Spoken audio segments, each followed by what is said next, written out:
Daryn, it's been a really exciting summer for the Pathway, a really successful one. We've seen national representation at all levels. We've seen players get called up for England and for the Derbyshire first team, and we've even seen silverware won. We'll get onto all of that in a moment, but firstly, how would you sum up the summer of 2025 for the boys' Pathway? I think it's always tough to sum it up because, what's your measuring stick? Is it winning? Is it winning trophies? Is it seeing individuals progress, being selected for higher honours? I guess it's probably a combination of a bit of all of those, But looking back on 6 seasons and doing this job, I think this is by far the best, in ticking all of those boxes in terms of winning some silverware, having players represent us at high honours and festivals, and seeing players progress into the first team. So it's been fantastic, it really has, and I think it's been just reward for the effort that the boys put in through the long dark hours of winter, and to see them come out in the summer and go out there and express themselves, have a bit of fun and reap those rewards of all that effort, for us as coaches was fantastic to see. And you mentioned there that it's about more than simply winning, but a fair bit of winning was done this season, particularly with the under-18s lifting the ECB County Plate. A phenomenal run to the final, a fantastic victory here over Notts in the semi-final. It was a really landmark moment. And to then go to the final and put in such a dominant display quite bizarre circumstances must have been really pleasing. It was, and we want to see our boys put under pressure, to play in big games and big competitions and finals, because that's when you really learn the most about them, and I think we got that opportunity, and the questions that those boys answered was just fantastic, the way they stood up.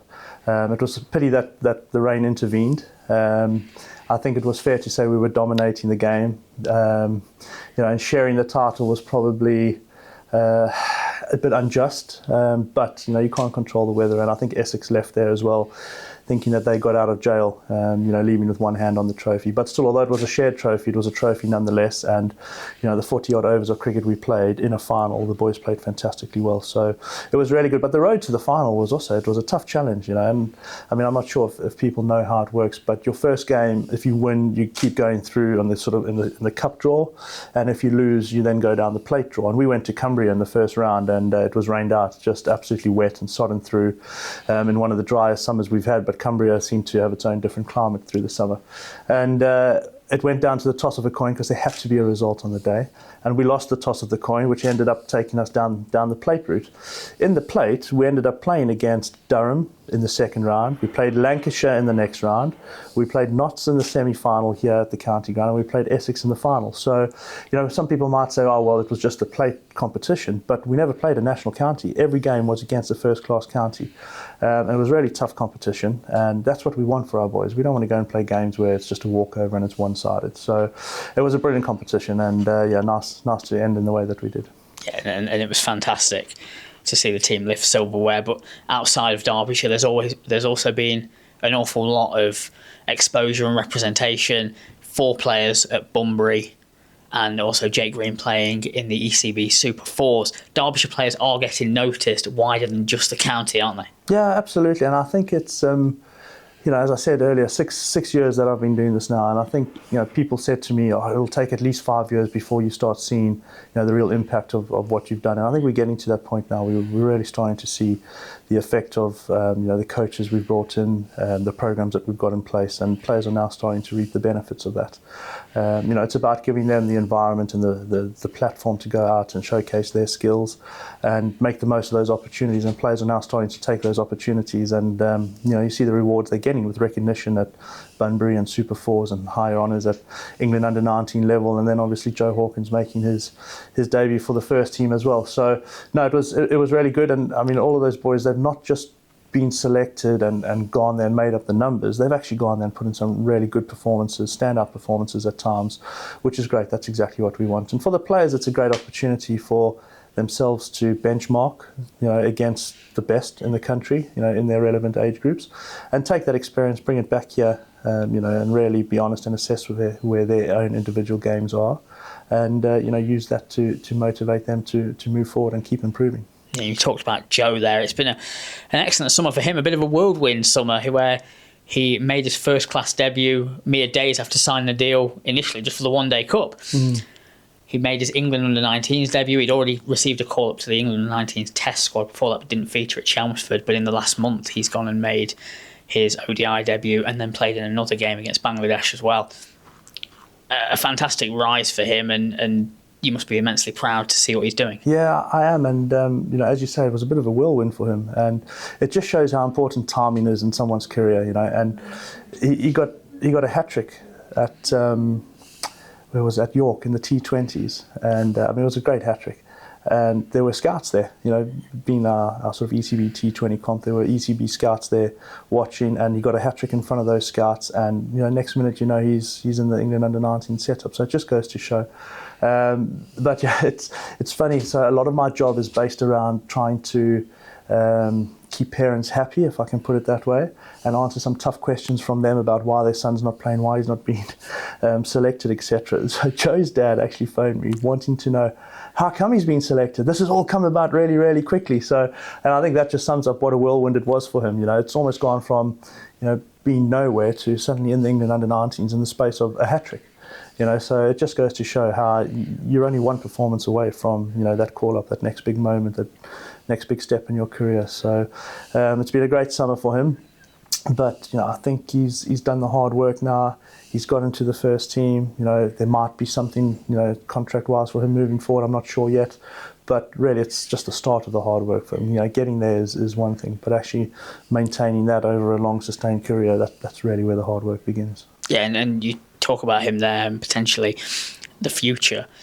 There was a report recently that the maximum age for an academy player has been increased.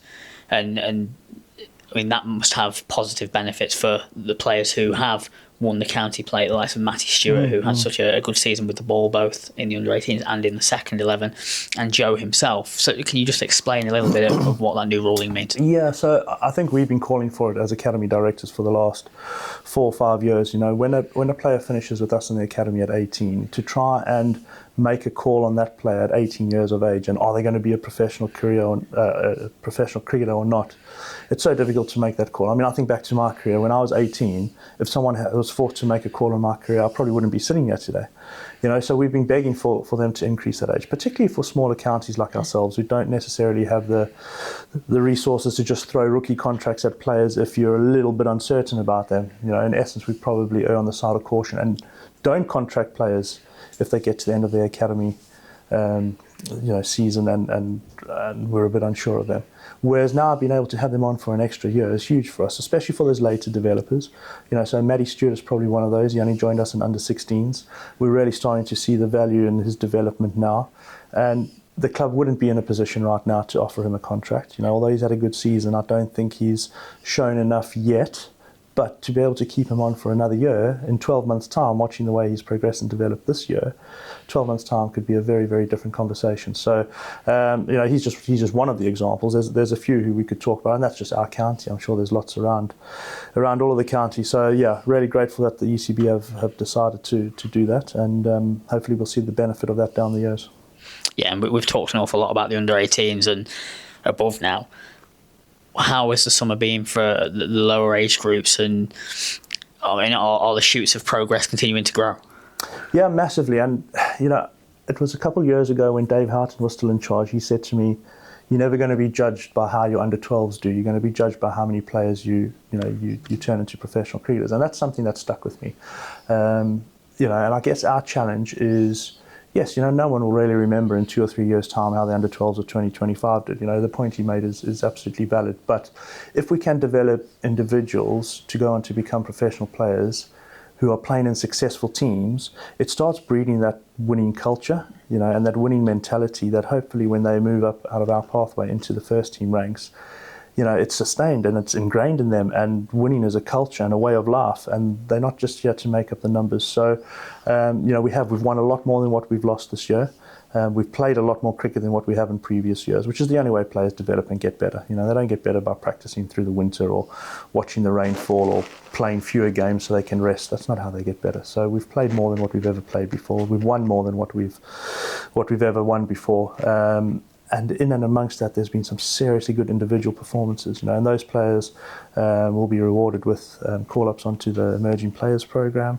the EPP, which is really identifying and then nurturing our future academy players. So it's really exciting. But a lot of them are a fair bit younger, where we wouldn't necessarily put them on those programs yet. But it's more a matter of when and not if, because you just look at them and you go, wow, there's some exciting talent down there, and nurturing that's going to be really important. And just on that, to finish, I know you always hate this question. I know it's always a difficult one to answer. But if you were speaking to Derbyshire supporters now, looking ahead to the next few years, who should they be looking out for potentially breaking into the first team? Yeah, look, I think Jake Green, in more recent times has really come to prominence. He's been to Super Fours the last 2 years, although injuries probably not allowed him to play as much as what he would have liked to have. But he's probably one of the next sort of to leave the academy over the next few years, who I'll sort of keep an eye on. Below that, we've got Oscar Edwards, Theo Brown, two players who were at Bunbury, who again have been fantastic and will be rewarded with places on the academy. And then below that, the likes of Colby Edwards, who scored over 1,000 runs for 3 years in a row. He's only 12 years old. Toby Newsom scored over 1,000 runs.